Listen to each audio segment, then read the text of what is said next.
Luck is what happens when preparation meets opportunity. There's a lot of things that can wreck your chances to do well.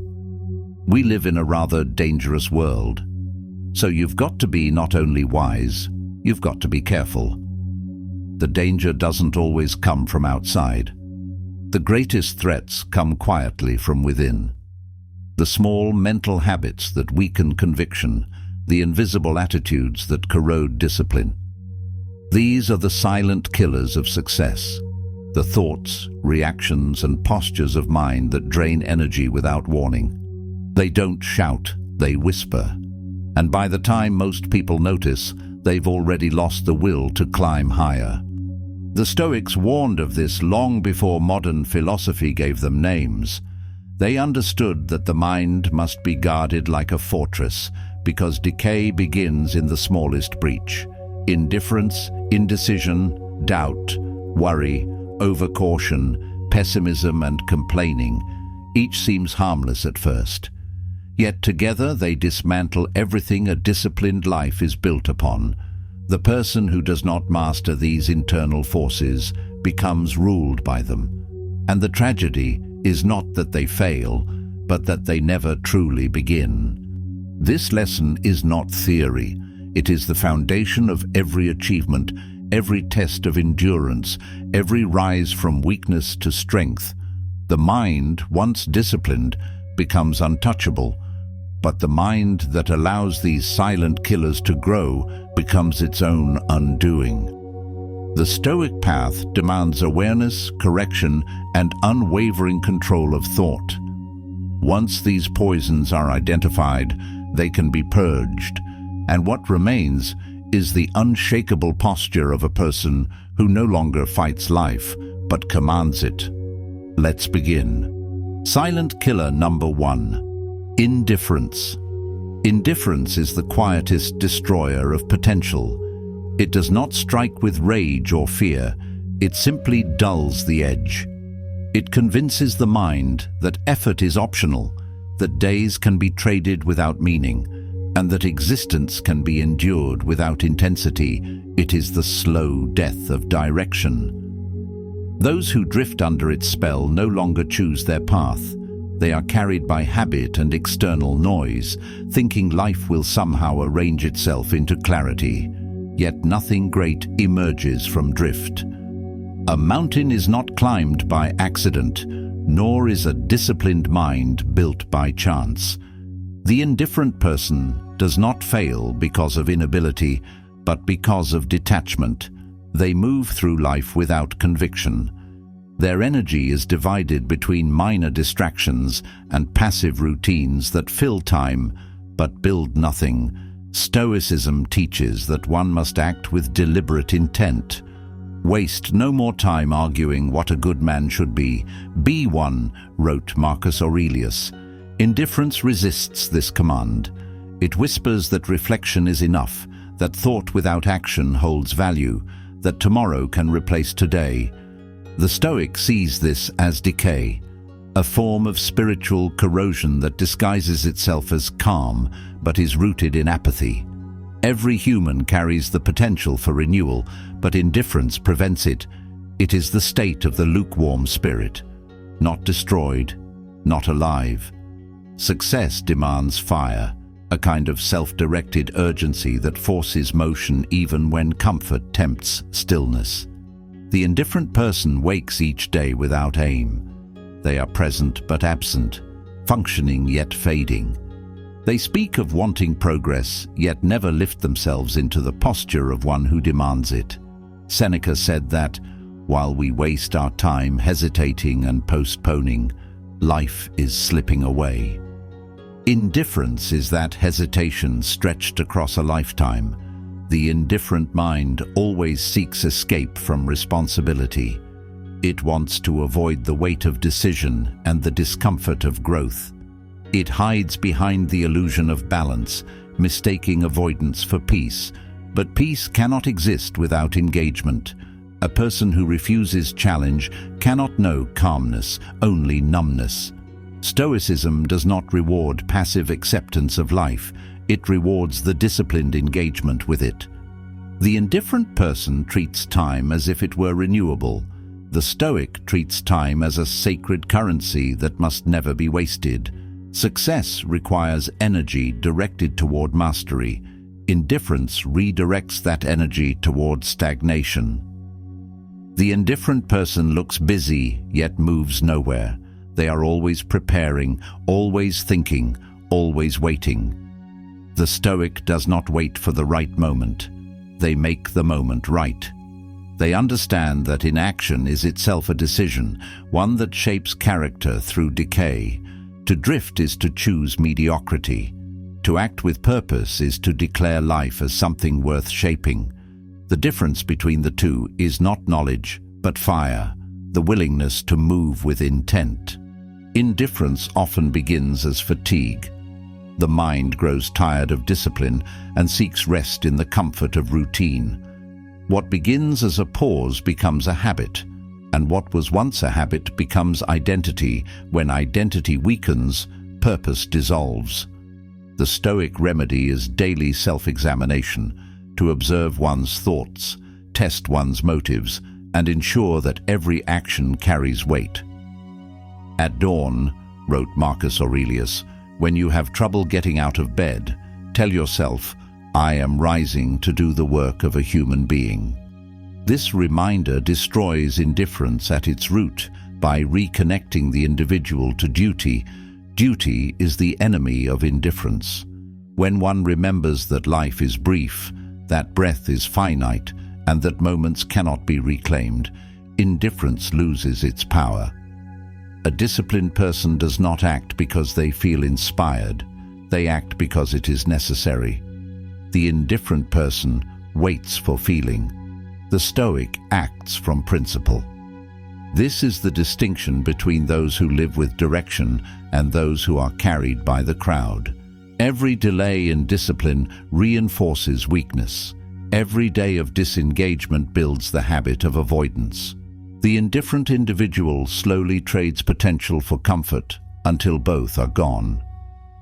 In the world of success, indifference appears as politeness, as modesty, as moderation. It pretends to be humility, but is simply the absence of drive. True humility does not mean lack of passion, it means control of passion. The indifferent spirit loses both control and passion.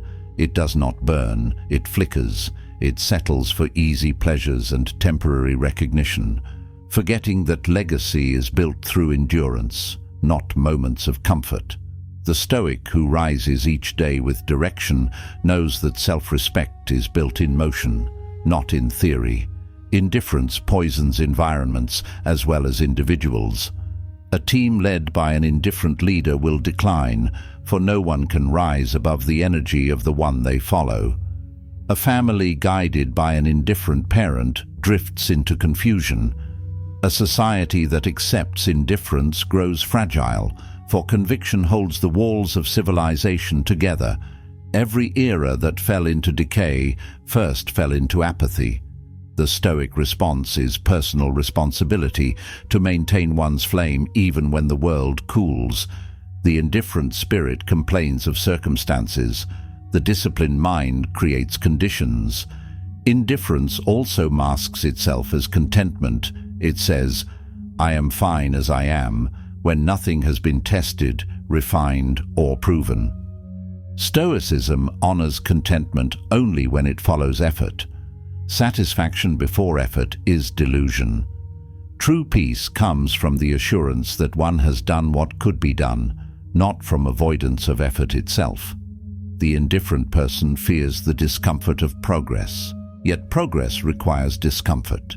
Every skill, every virtue, every victory begins with friction. The Stoic accepts friction as the forge of strength. The indifferent person retreats from it and calls their retreat wisdom. A person's future is built in silence, in the hours no one watches, in the moments between decisions. Indifference thrives in those same spaces, turning small neglects into lifelong patterns. The Stoic keeps guard over these intervals. They know that decay begins not in collapse, but in small concessions. Skipped routines, unkept promises, delayed action. These are the seeds of mediocrity. The disciplined individual does not allow them to take root. They understand that success is not one grand effort, but 1,000 quiet refusals to drift. Indifference can disguise itself as rationality. It speaks with calm reason, saying, "This isn't worth the energy." It convinces the person to withdraw from effort under the pretense of being sensible, but life rewards those who engage, not those who excuse themselves. The Stoic mind measures effort not by comfort but by necessity. It asks, "Is this worthy of my strength?" If yes, it commits fully. If no, it leaves without resentment. Indifference does neither. It lingers. It wastes time in half-effort, trapped between thought and action. Many people lose years to this silent killer. They tell themselves they are thinking things through, waiting for alignment, planning their next move. The truth is simpler. They are afraid of commitment. Indifference feeds on fear of failure. It allows a person to appear calm while secretly surrendering to hesitation. The Stoic knows failure is not ruin. Inaction is. Seneca wrote, "It is not that we have a short time to live, but that we waste much of it." The indifferent person is the perfect example of this waste. They confuse stillness for patience, delay for wisdom, and comfort for peace. When a person becomes indifferent, their relationship with excellence collapses. They no longer hold themselves to a standard. Mediocrity becomes acceptable. The Stoic path rejects this completely. Discipline means maintaining a standard even when no one watches. Indifference discards standards when the crowd stops watching. The disciplined person asks, "Is this my best?" The indifferent person asks, "Is this enough?" That question marks the beginning of decline. Once one accepts enough as a rule, progress dies. The cure for indifference is directed motion. The Stoic does not wait for motivation. They create movement to summon it. When a person begins to act, the fog of apathy clears. Every completed task reawakens confidence. Every deliberate act restores identity. The body follows the mind, but the mind is revived through the act. Success returns when movement replaces hesitation. This is the essence of Stoic practice. Reason commands, action obeys, virtue strengthens. The indifferent person lives in thought without command. The Stoic unites thought and deed as one continuous discipline. Indifference also kills relationships. It drains vitality from conversation, dulls gratitude, and replaces engagement with detachment. The Stoic maintains awareness that every encounter is temporary. Every moment shared is irreplaceable. This awareness intensifies appreciation. Indifference erases it. Those who allow indifference to govern their social world lose connection with meaning. They drift between people as they drift between tasks, half present, half living. To live fully, one must care deeply and act decisively. Indifference has no drama, no explosion. It does not announce its presence. It simply removes urgency from life. One day becomes like the next. A person wakes and feels nothing pressing upon the heart. No duty, no hunger, no flame. This is the condition Stoicism warns against most, existing without direction. The discipline of a Stoic life is meant to prevent this. Each day is treated as if it were the last. Each action is measured against virtue. Each decision is made under the awareness that time is fleeing. Indifference forgets all of this. A mind that has fallen into indifference must be trained as one would train a neglected body. Through resistance, discipline must return through routine. Small acts of effort rebuild the chain of command between will and body. The Stoic rises early, practices order, and engages in work not for recognition but to prove control over self. Each completed act is a reminder that life still responds to effort. When the indifferent person begins to act with order, they begin to remember themselves. Indifference can be eliminated only through engagement. Philosophy without application strengthens it. The Stoic studies philosophy not to sound wise, but to live precisely. They understand that to think clearly, one must act clearly. Every day offers an opportunity to reassert will, to choose a path, to confront delay, to eliminate excuses. The indifferent mind waits for better timing. The Stoic mind acts as if timing no longer exists. This is how life is reclaimed, not in sudden transformation, but in consistent motion.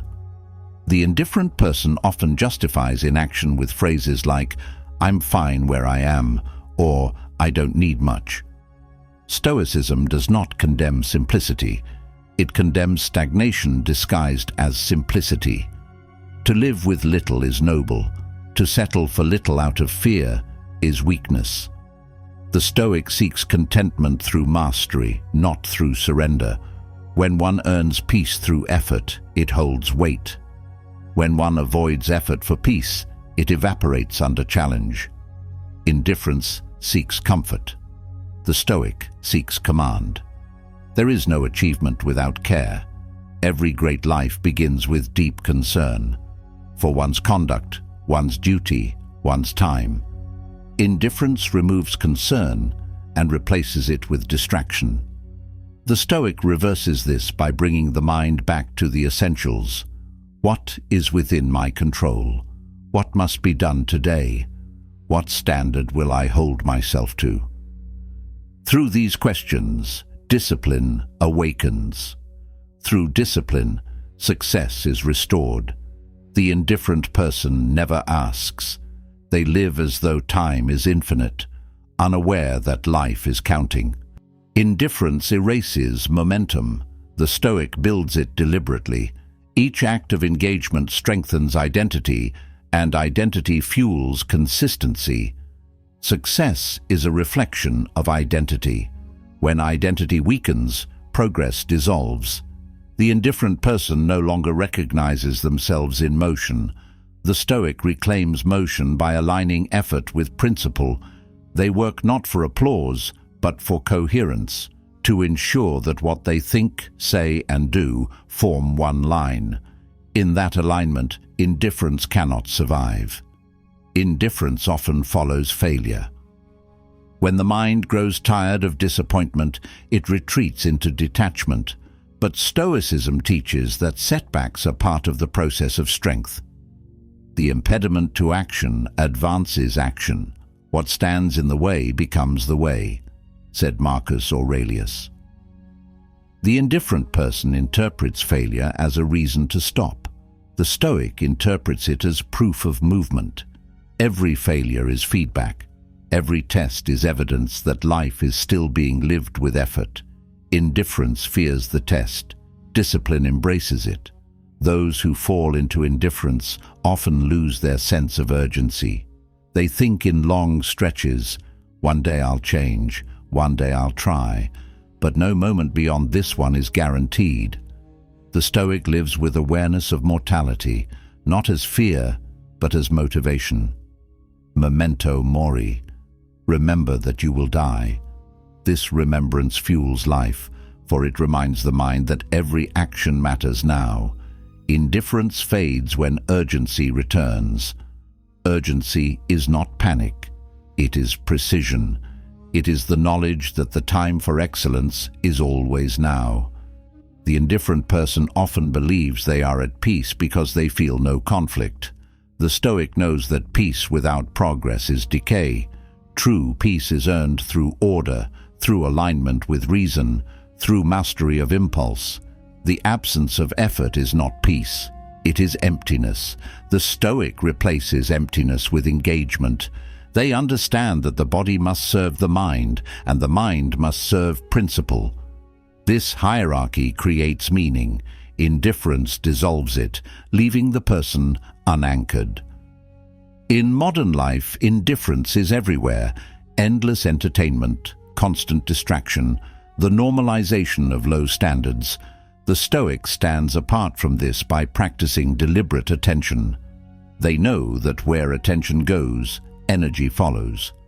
To reclaim attention is to reclaim life. The indifferent person gives attention away freely, scattering focus across trivialities. Success requires concentrated attention. Without it, even talent becomes useless. Indifference fragments the mind. Stoicism restores it through presence. Presence is the opposite of indifference.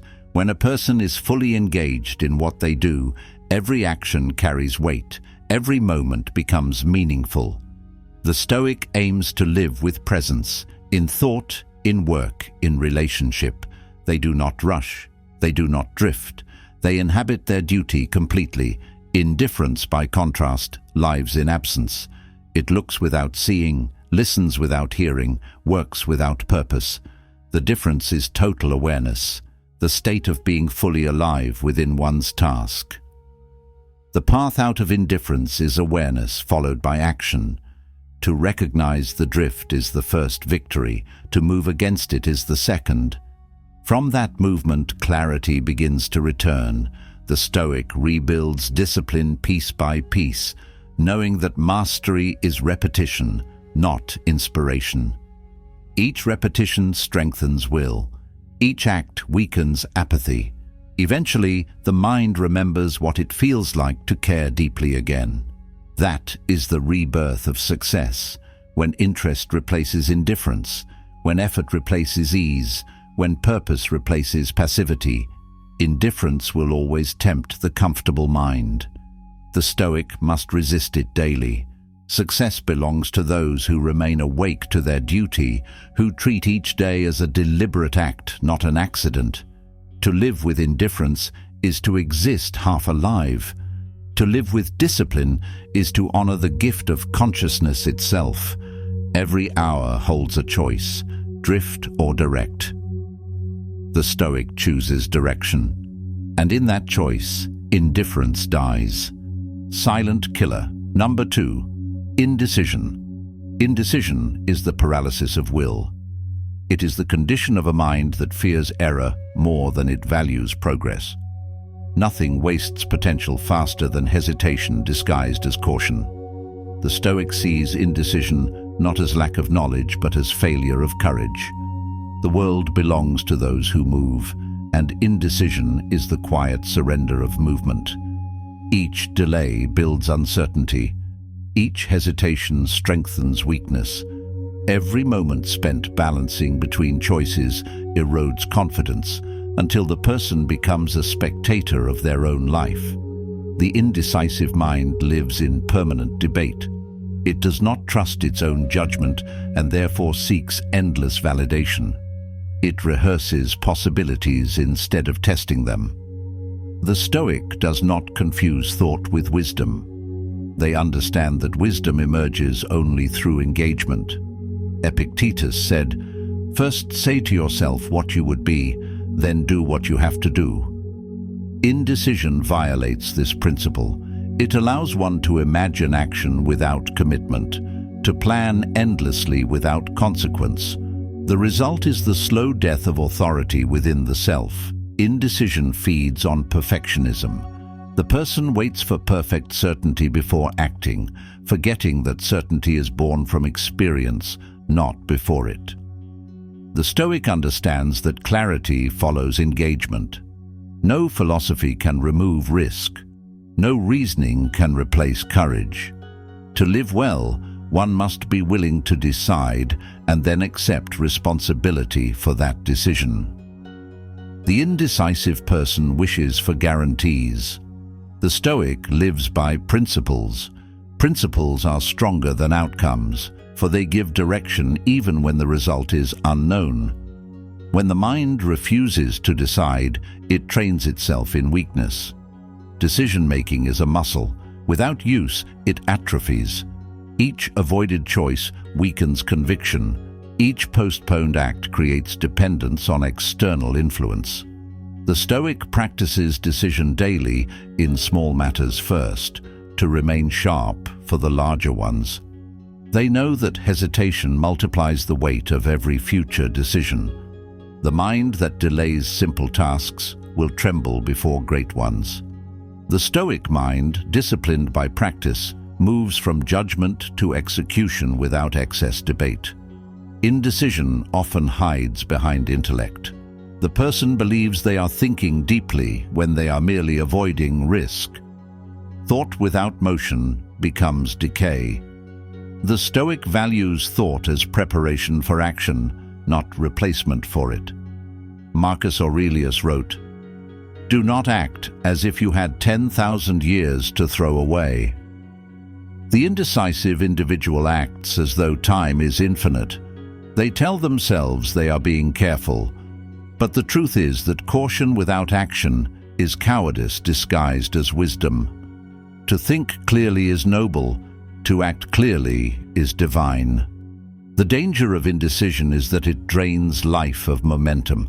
Momentum is what keeps energy aligned with purpose. When one hesitates, the current of time moves without them. They begin to feel detached from their own direction, as though life is happening elsewhere. Stoicism teaches that power lies in agency, the ability to act within one's control. Indecision abandons that control. It leaves fate to chance, then blames circumstances for what courage could have altered. Indecision spreads through every domain. In work, it kills opportunity. In relationships, it breeds instability. In thought, it destroys confidence. The Stoic recognizes that decisiveness does not mean recklessness, it means clarity of value. When a person knows what they stand for, decisions become easier. The indecisive mind is one that has never clarified its hierarchy of principles. It hesitates because everything seems equally weighted. The Stoic decides based on virtue.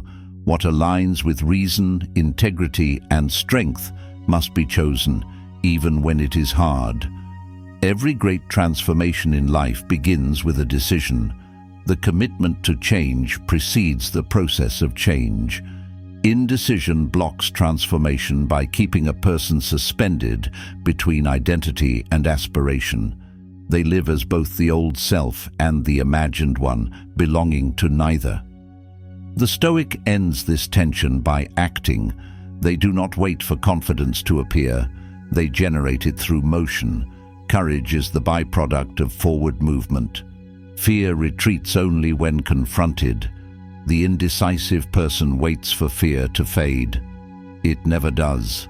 The habit of indecision often starts small, in daily choices that seem insignificant.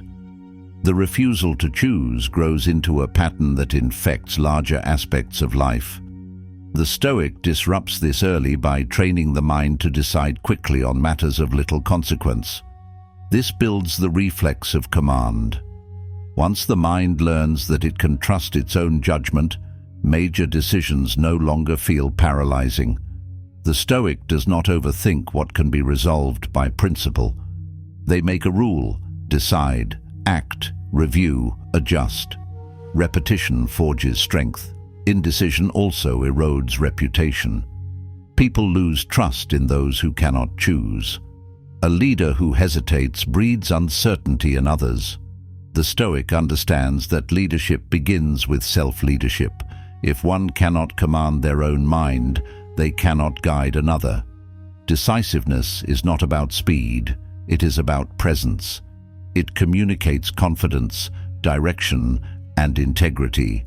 The indecisive person communicates instability. They are at the mercy of conditions.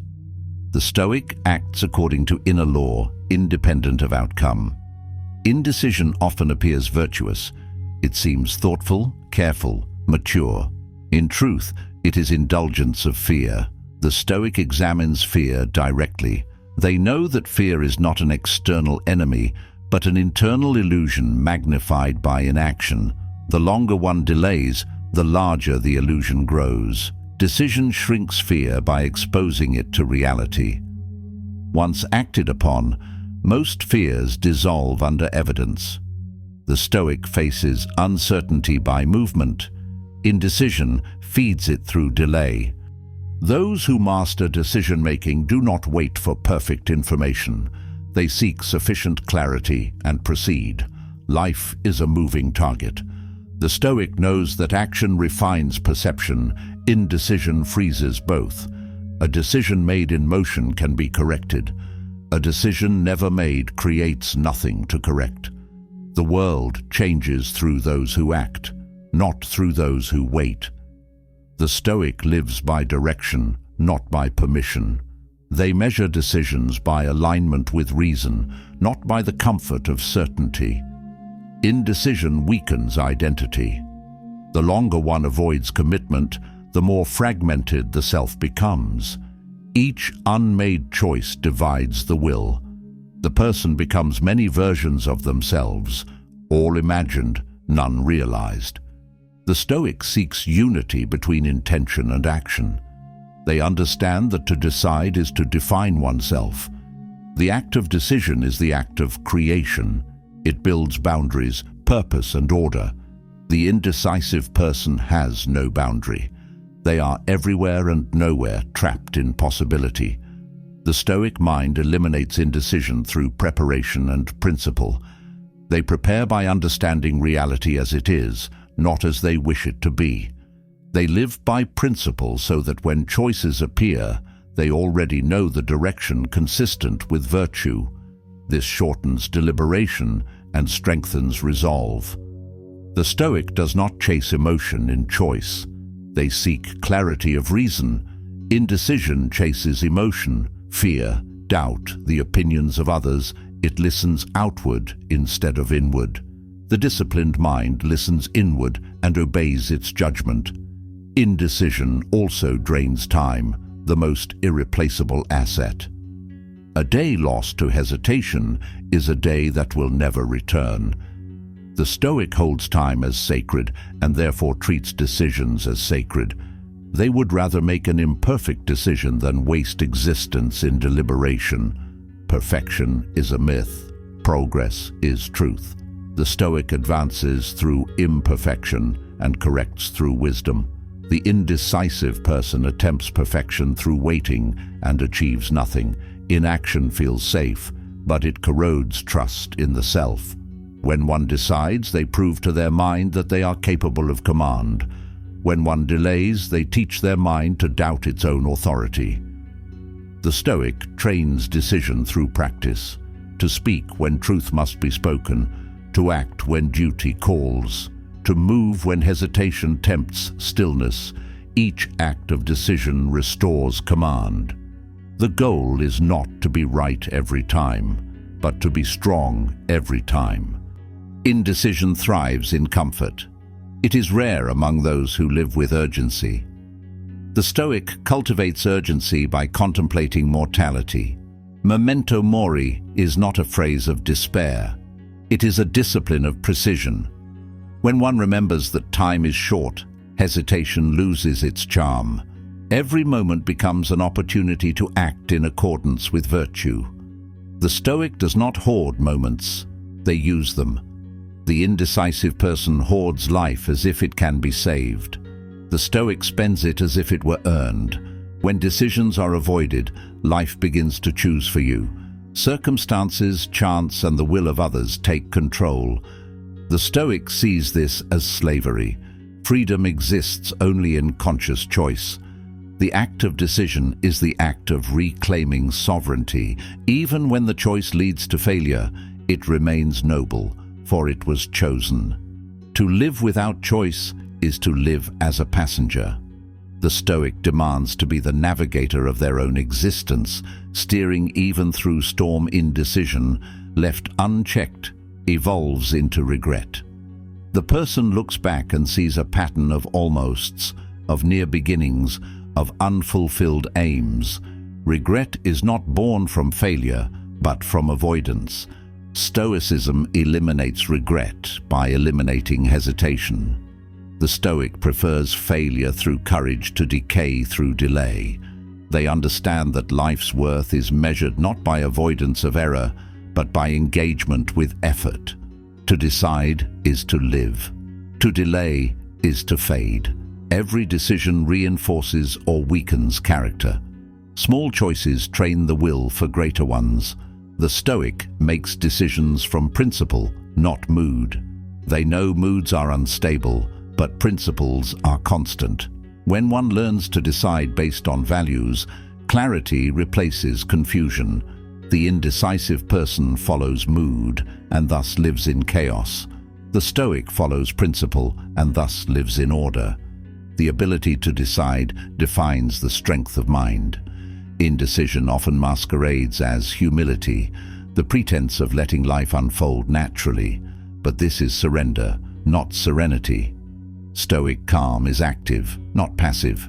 It is composure in motion. The indecisive mind confuses surrender with wisdom. The Stoic acts with stillness within, not stillness without. Their tranquility comes from mastery of reaction, not avoidance of responsibility. To wait for fate is to be ruled by it. To decide is to collaborate with it. The remedy for indecision is structure. The Stoic builds frameworks that simplify choice, duty before desire, reason before impulse, action before comfort. With these rules, decision becomes instinct. The mind trained in order no longer fears consequence because it trusts its integrity. This is the highest form of freedom, when one's own mind is reliable under pressure. Indecision thrives in chaos. Discipline thrives in order. Indecision dies when the individual begins to live with purpose. Purpose gives direction to thought, focus to effort, and weight to time. The Stoic defines purpose not through fantasy, but through contribution, through work that aligns with virtue and serves reality. Once purpose is clear, decisions become natural extensions of that aim. The indecisive person lacks purpose and therefore lacks priority. They drift between options because nothing feels meaningful enough to choose. To live decisively is to live fully. The Stoic does not fear mistakes because they trust in their ability to learn. They understand that strength is not built in perfect choices, but in consistent ones. The mind that decides grows sharper with each act. The mind that delays grows softer with each hesitation. Indecision is the erosion of strength disguised as thoughtfulness. Decision is the practice of strength disguised as simplicity. In every generation, those who achieve mastery share one trait.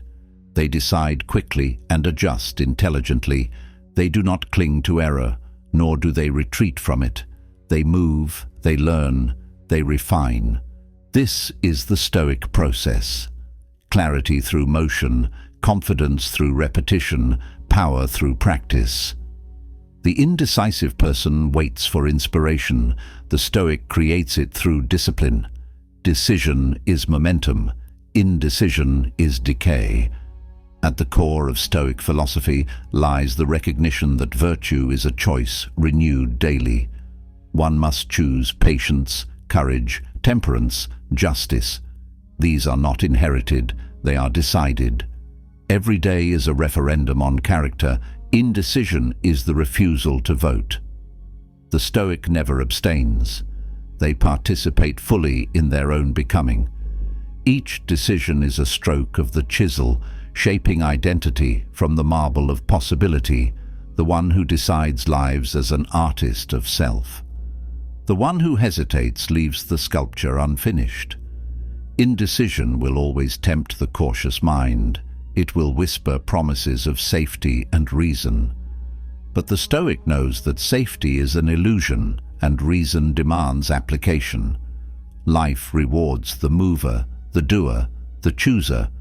To decide is to align oneself with reality, to participate in the unfolding of fate with strength rather than fear.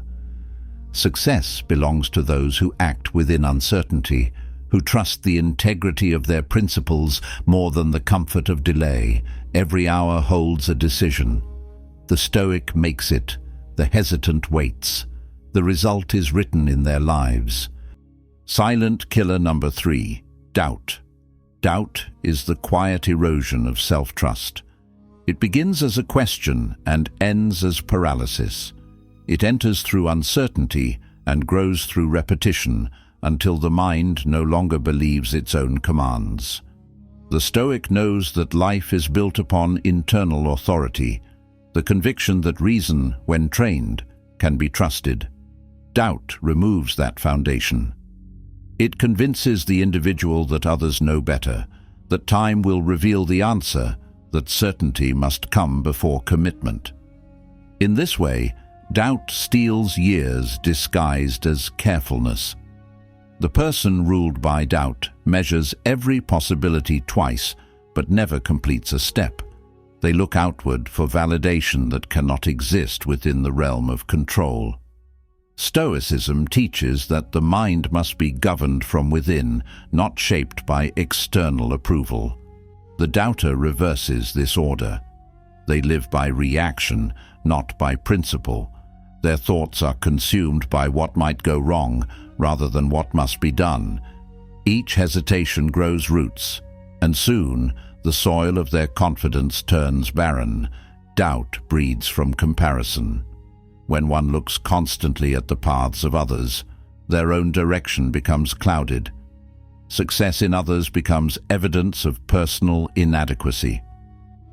The Stoic avoids comparison by remembering that all virtue is self-contained. Each person's path is defined by duty, not competition. To imitate others is to abandon one's own design. The doubter forgets this truth. They spend their energy measuring distance rather than moving forward. Progress demands motion, not measurement. The voice of doubt often pretends to be the voice of reason. It speaks softly, using logic to justify inaction. It says, "You're not ready yet. You need more information. Wait until it feels right." This voice is persuasive because it sounds intelligent. But Stoic wisdom recognizes the difference between rational reflection and rationalized fear. True reason directs action. False reason delays it. The longer doubt is entertained, the weaker the will becomes. Each time the mind defers, it teaches itself dependence. Confidence is not arrogance. It is the product of experience and self-command. Doubt attacks both by convincing a person that their past victories were accidents. It reframes strength as luck and effort as coincidence. The Stoic does not indulge this distortion. They remember their own evidence, the times they acted and endured, the proof that discipline creates stability. Confidence is not an emotion, but a record of survival. Doubt forgets that record. Stoicism recalls it with clarity. Doubt also grows in environments of noise. When a person consumes too many opinions, their inner voice fades. The modern world amplifies confusion by offering endless perspectives without grounding. The Stoic filters this noise through the principle of control. What belongs to me, I command. What does not, I release. Doubt seeks to command the uncontrollable, the approval of others, the certainty of outcome, the prediction of events. The Stoic directs effort only where power exists. By this discipline, they conserve energy and restore confidence. Doubt weakens the relationship between thought and execution. The person begins to separate intention from action. They plan with enthusiasm, then hesitate when the time to act arrives. The Stoic keeps these two forces unified. They believe that thought without execution is self-betrayal. Each moment spent in hesitation builds distance between knowledge and reality. The gap widens until belief disappears. The disciplined mind closes that gap daily by immediate application. Reflection leads directly to practice. The Stoic cure for doubt is evidence. The doubter waits for feeling. The Stoic looks for proof. When one acts according to reason, the results, good or bad, become data. Each action, analyzed honestly, builds the foundation of certainty. The doubter fears mistakes because they see them as judgment. The Stoic seeks mistakes because they reveal truth. The person who never acts remains ignorant of their own strength. Doubt thrives in the absence of information. Action generates clarity that thought alone cannot produce. Doubt also corrupts identity. It makes the individual question not only their actions, but their worth. They begin to believe that failure is a reflection of value rather than circumstance. Stoicism separates the two. Failure belongs to events. Worth belongs to virtue. A person can fail and still remain strong, just as a soldier can lose a battle without losing honor. Doubt fuses outcome with identity and thereby weakens both. The Stoic maintains distance between who they are and what occurs. In that distance lies peace. There is a form of doubt that appears noble, the constant questioning of one's motives in pursuit of self-improvement. But even this can decay into paralysis if it lacks balance. The Stoic practices reflection, not rumination. Reflection leads to action. Rumination loops indefinitely. To question one's motives is wise. To never conclude is weakness. The disciplined mind examines itself, adjusts and proceeds. The doubter examines endlessly and never proceeds. Self-scrutiny becomes self-destruction when it lacks decision. The seeds of doubt often come from early failure. When a person acts and is met with rejection or loss, they internalize the event as proof of inadequacy. The Stoic reframes this through the lens of control. The result is external, but the effort remains internal. They study failure not as humiliation, but as feedback. The doubter does the opposite. They attach emotion to outcome until every attempt becomes a risk to identity. This is how potential becomes fear. The Stoic separates emotion from duty and continues forward with composure. Doubt weakens energy.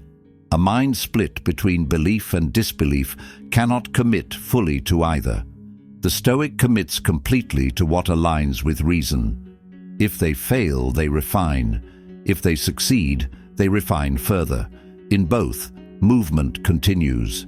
The doubter stops midway, exhausted by indecision. The Stoic endures by action. They understand that certainty is earned in motion, not found in waiting. The still mind breeds confusion. The active mind sharpens through engagement. When a person doubts themselves long enough, they stop attempting difficult things. They remain within narrow comfort zones that require no belief, no risk, no courage. This is the tragedy of doubt. It shrinks life until safety becomes prison. The Stoic refuses to live confined by fear of failure. They would rather fail with integrity than succeed through avoidance. If it is endurable, then endure it, said Marcus Aurelius. The Stoic tests this law daily. Doubt resists the test and therefore never knows its own capacity. The doubter often relies on the opinions of others to guide direction. They consult endlessly, seeking consensus as a substitute for confidence. The Stoic listens, but decides alone. Counsel can clarify facts, but cannot replace judgment. The mind that depends on approval loses command. Confidence, to the Stoic, is self-sufficiency of judgment. The ability to weigh evidence and act in alignment with reason, regardless of applause or criticism. Doubt is the absence of this independence. In conversation, doubt reveals itself through hesitation. In conduct, through inconsistency. The Stoic trains both voice and action to reflect clarity.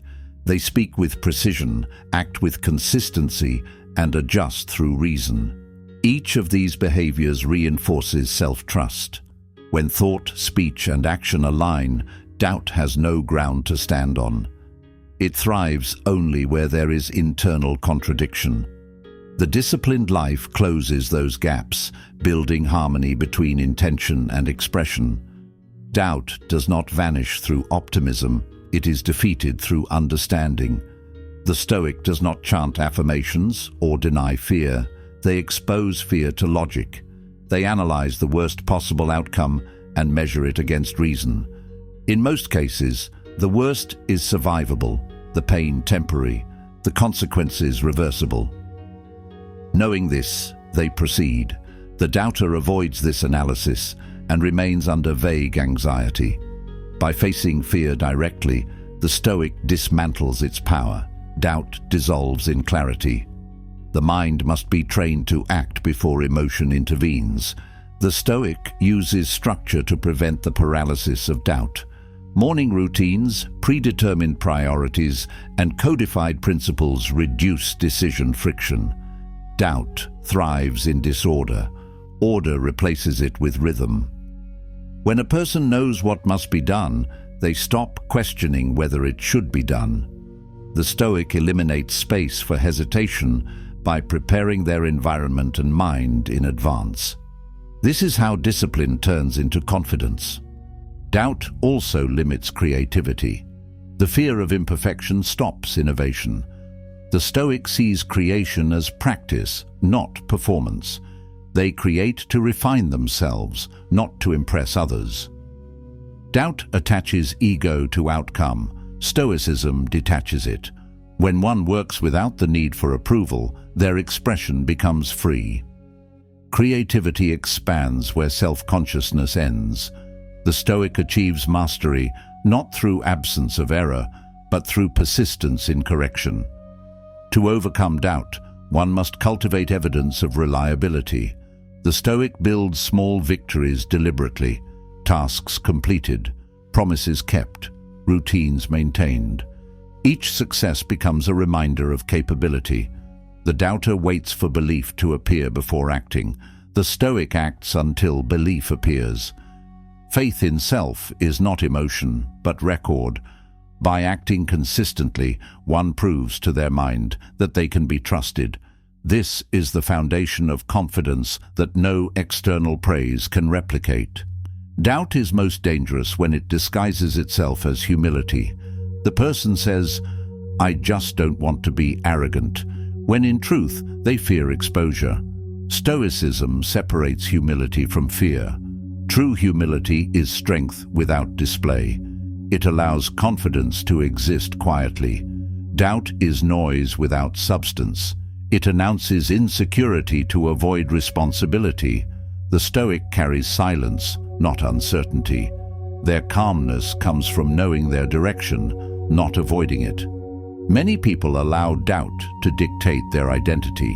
They label themselves cautious, analytical, perfectionist, terms that sound noble but conceal avoidance. The Stoic removes labels that limit motion. They see themselves not as fixed beings, but as learners in progress. A learner cannot fear error, for learning requires it. Doubt ends when identity shifts from fragile ego to disciplined student. When one accepts growth as the goal, failure loses its threat. Doubt often deepens in isolation. When the mind is left alone with uncertainty, it amplifies it. The Stoic balances solitude with community.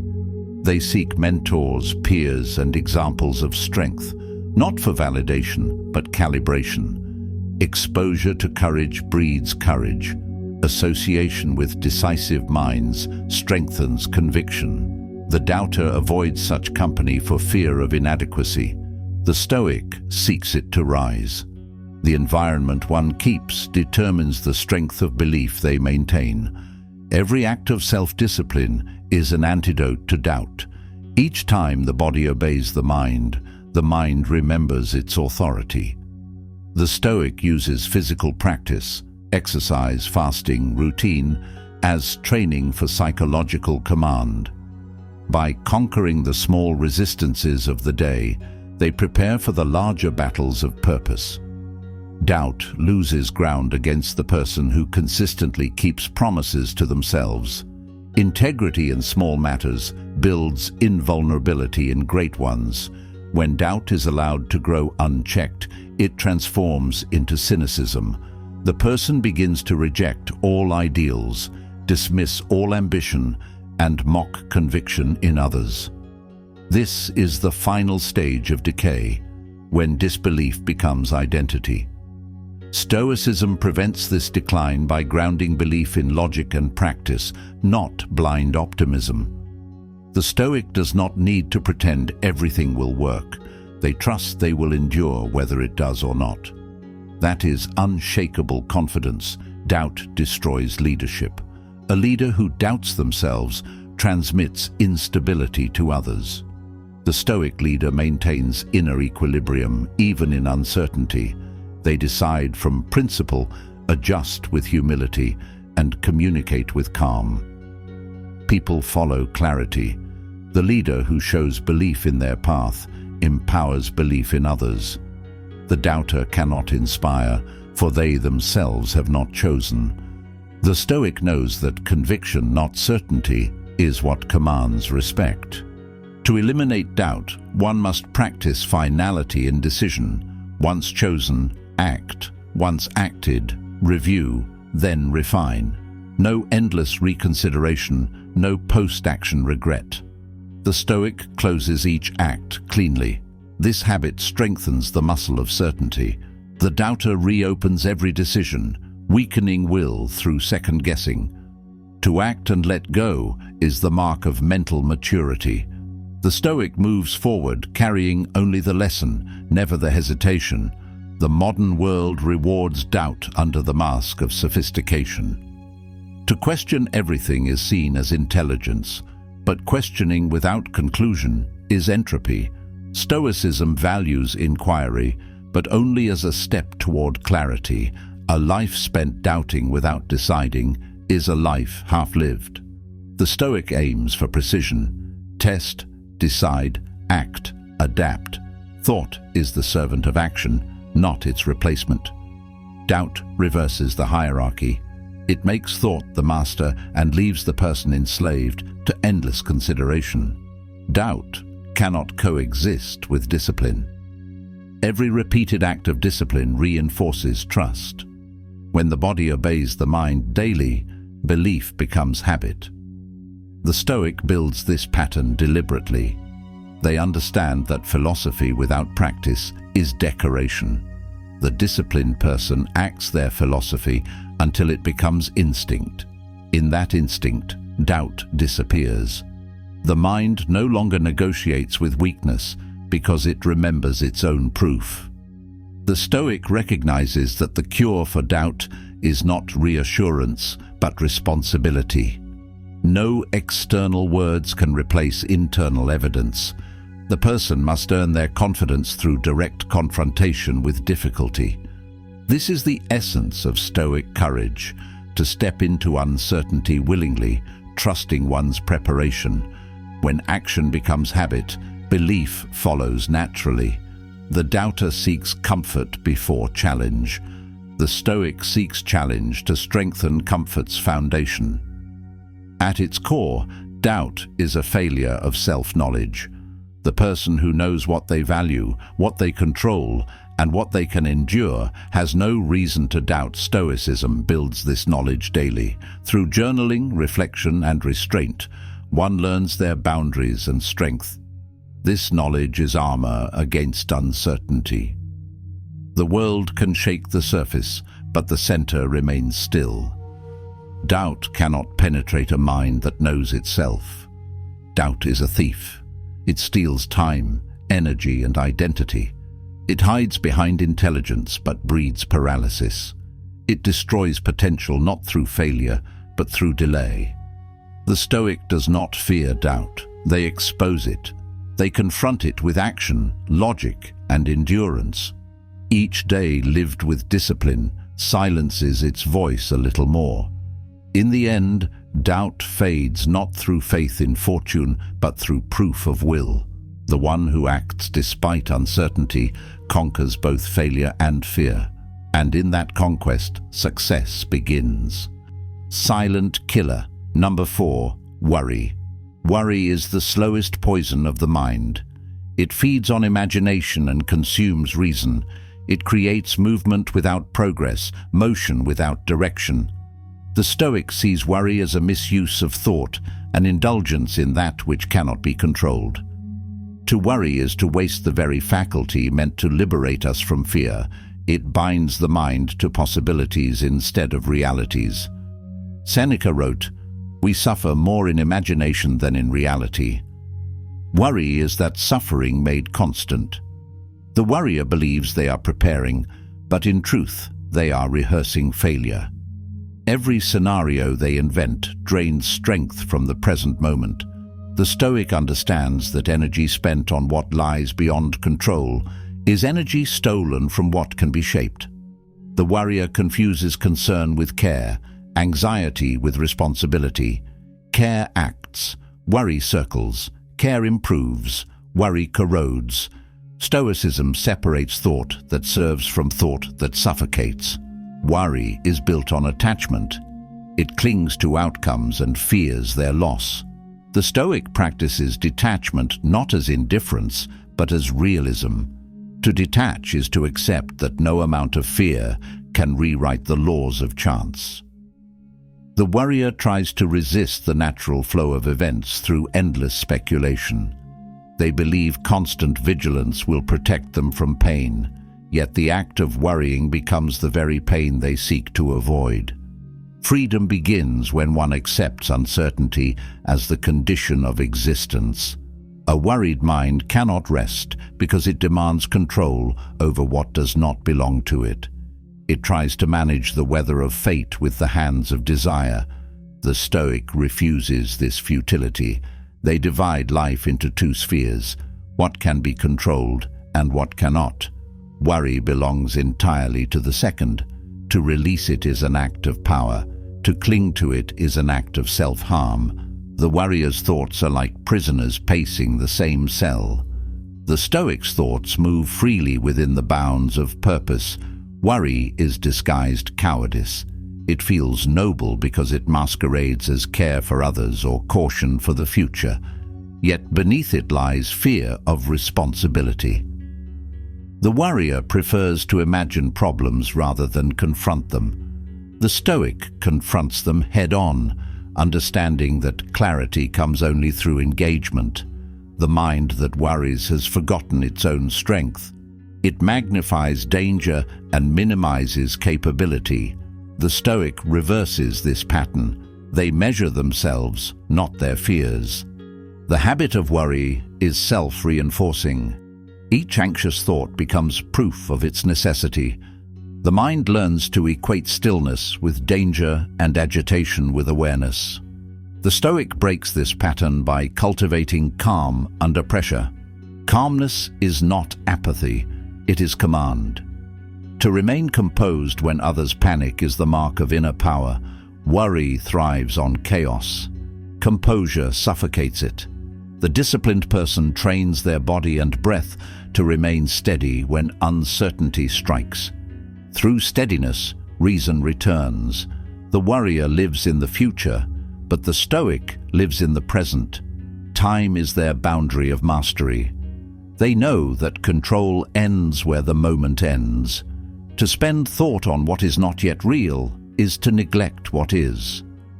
The worrier loses today in service of tomorrow. The Stoic understands that right action in the present moment is the only shield against misfortune. Worry imagines infinite futures. Discipline acts within one. Worry corrodes health. The constant tension poisons the body as surely as it drains the mind. Muscles tighten, sleep weakens, breath shortens. The Stoic treats the body as the servant of reason and therefore preserves its peace. They practice restraint in thought to protect strength in action. The worrier exhausts themselves in stillness, wearing out their vitality through invisible labor. Anxiety spends more energy than effort ever will.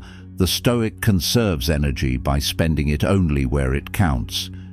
Every act of worry is an act of distrust toward one's own ability to endure. The worrier imagines collapse because they have forgotten their resilience. The Stoic remembers their endurance through deliberate hardship. They fast, train, and confront discomfort to prove to the mind that it can bear more than it fears. Each challenge accepted reduces the domain of worry. When one knows they can suffer and remain whole, worry loses its grip. Resilience, not reassurance, is the cure. Worry feeds on ignorance. It grows in the absence of perspective. The worrier sees only one frame, the worst. The Stoic widens vision. They remind themselves of impermanence. All things change, all states pass. No storm is eternal. When the mind remembers the rhythm of nature, it stops trying to freeze the moment. Worry tries to freeze time in control. Stoicism flows with time in trust. To trust the process of reality is not blindness, it is alignment with truth. Worry also thrives on pride. The person who overestimates their control over the world suffers when that illusion breaks. Stoic humility prevents this collapse. By admitting powerlessness in certain domains, the Stoic secures peace in all. To say, "This is not mine to command," is not defeat, it is liberation. The worrier believes they must fix everything. The Stoic focuses on what must be faced. In this focus, peace replaces panic. The difference between preparation and worry is purpose. Preparation organizes, worry obsesses. The Stoic prepares once and acts. The worrier prepares endlessly and never begins. They confuse analysis with protection. The Stoic plans within reason, then releases attachment to outcome. After the decision, only execution remains. The worrier cannot release. They rehearse catastrophe until it becomes their identity. The Stoic finishes thought where action begins.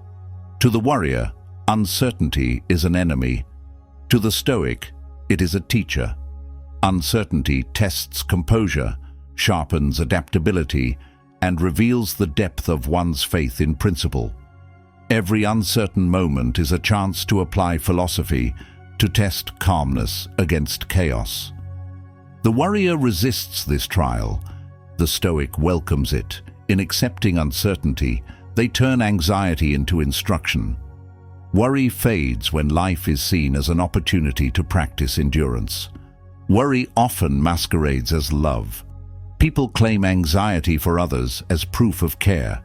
The Stoic understands that love expressed through fear weakens both giver and receiver. True care acts with calm protection, not panic. The anxious parent, friend, or partner spreads instability under the guise of affection. The Stoic cares through presence, guidance, and steadiness. Fear disguised as love creates dependence. Calmness creates trust. The highest form of love is composure in crisis. Worry narrows perception. It makes the smallest issues appear vast and the simplest tasks impossible. The Stoic uses rational proportion to restore scale. They ask, will this matter in a month, a year, a decade? This single question destroys many illusions. Most worries lose weight when measured against time. The disciplined mind refuses to treat the temporary as eternal worry magnifies. Stoic perspective corrects. The worrier believes that by anticipating pain, they can soften it. The Stoic knows that pain anticipated is pain doubled. Reality strikes once, imagination strikes without mercy. To suffer early is to suffer twice. Stoicism trains the mind to face events as they come, not as they might. Each moment contains its own resources for endurance. Worry steals those resources by scattering focus across unreal futures. The present always holds enough strength when the mind remains in it. Worry also destroys gratitude. It blinds the person to what is stable, fixating only on what might fail. The Stoic guards gratitude as armor. Gratitude grounds awareness in what is real and functioning, not what is missing. The warrior lives in scarcity. The Stoic in sufficiency to wake and count what endures, weakens the grip of anxiety. Gratitude turns the attention away from loss and toward life itself. The mind, addicted to worry, requires constant correction.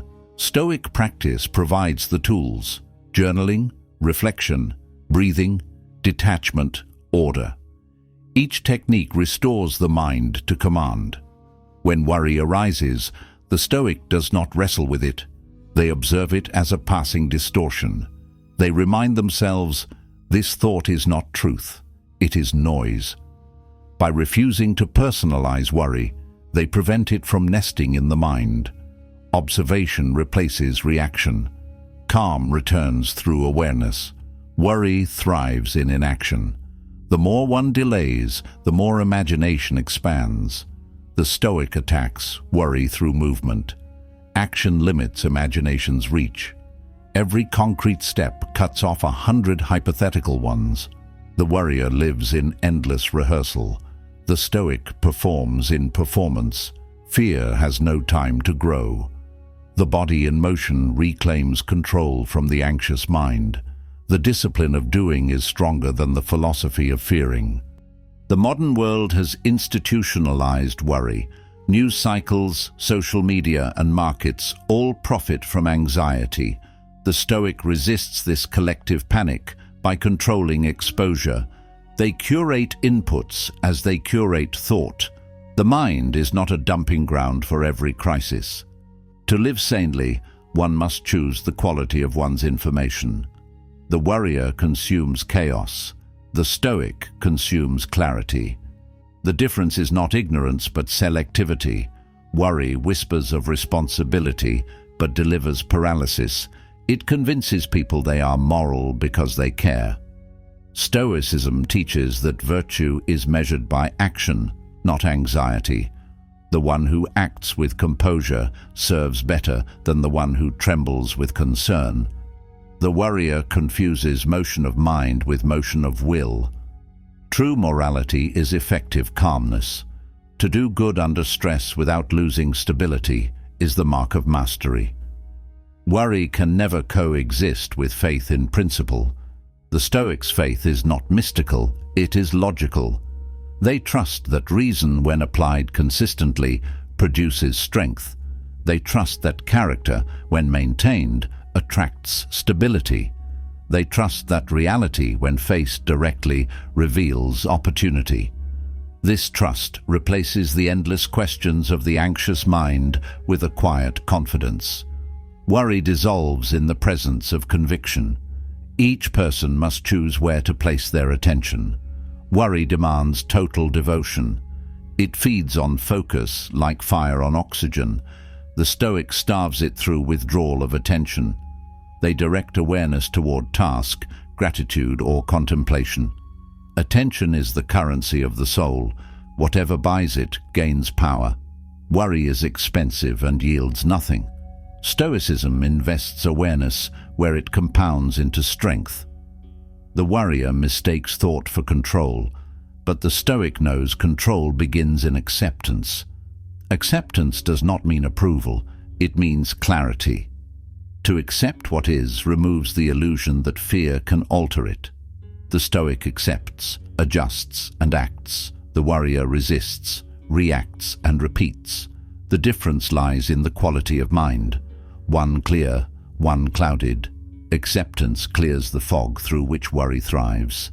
There is a stillness at the center of the disciplined mind where no worry can reach. It is the stillness of trust in reason, of alignment with virtue, of knowledge of one's endurance.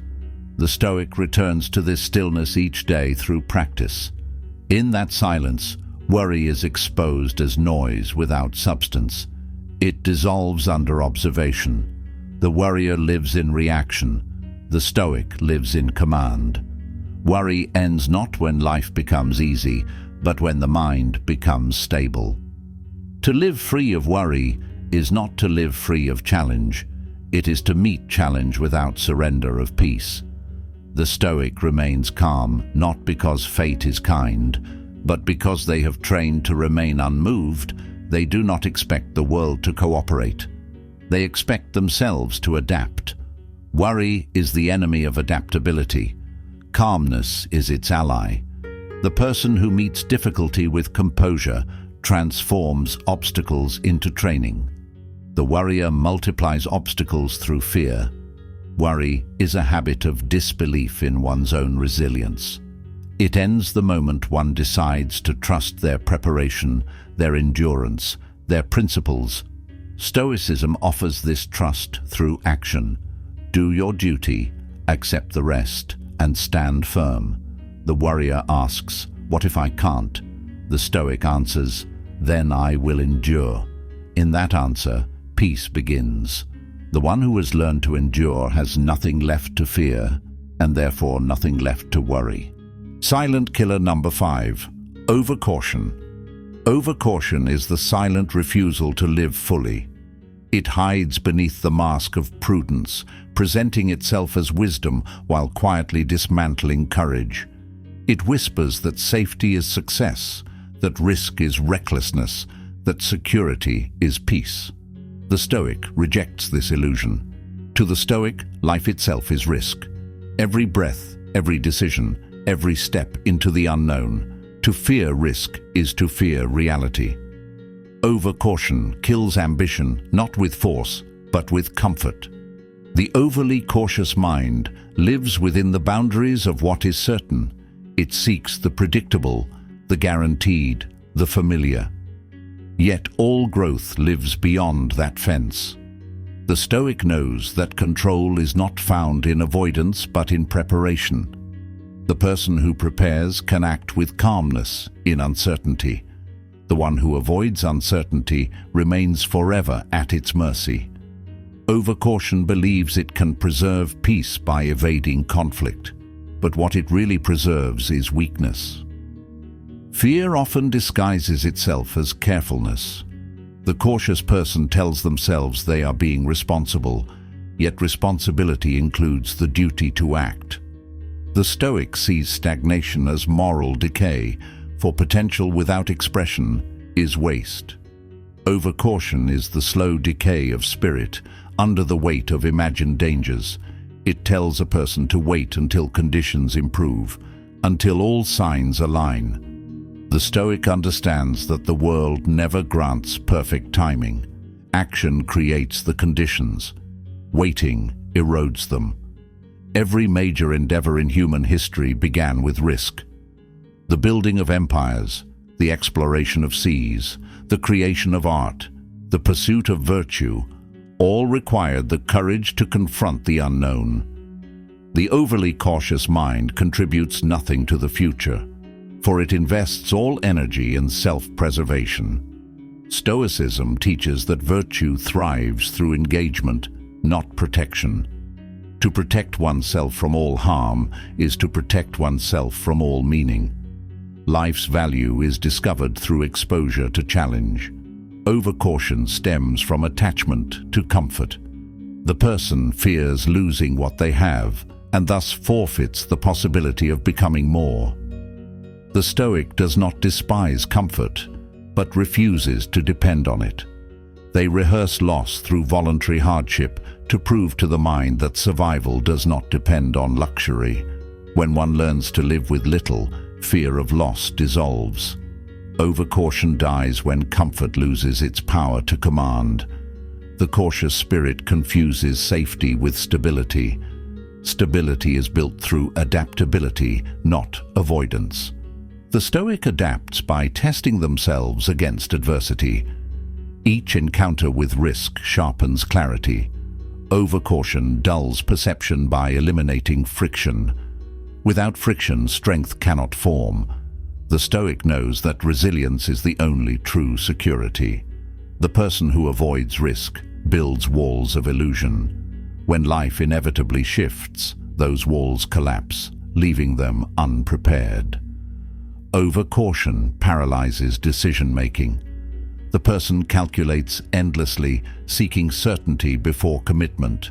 They believe the right choice eliminates risk. The Stoic knows that no decision can remove uncertainty. It can only transfer it into action. Courage is not the absence of fear, but the mastery of it. The Stoic acts while afraid, trusting principle more than comfort. Overcaution acts only when fear is gone, and therefore acts never. The world belongs to those who move. The overly cautious mind also corrupts ambition. It convinces a person to aim lower to avoid disappointment. It says, "Settle for what's reasonable." While silencing the voice of potential, the Stoic honors reason, but never worships limitation. Reason guides action. It does not confine it. To live rationally is to assess risk clearly and proceed in alignment with virtue, not to retreat into mediocrity.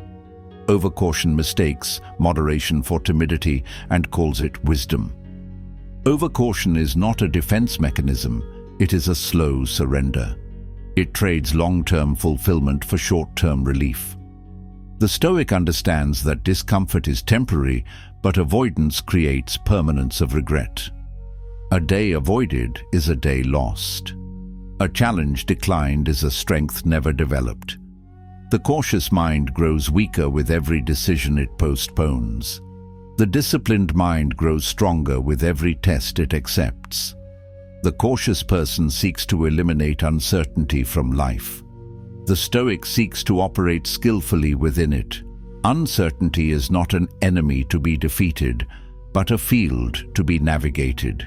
The sailor cannot command the sea, but they can master the ship.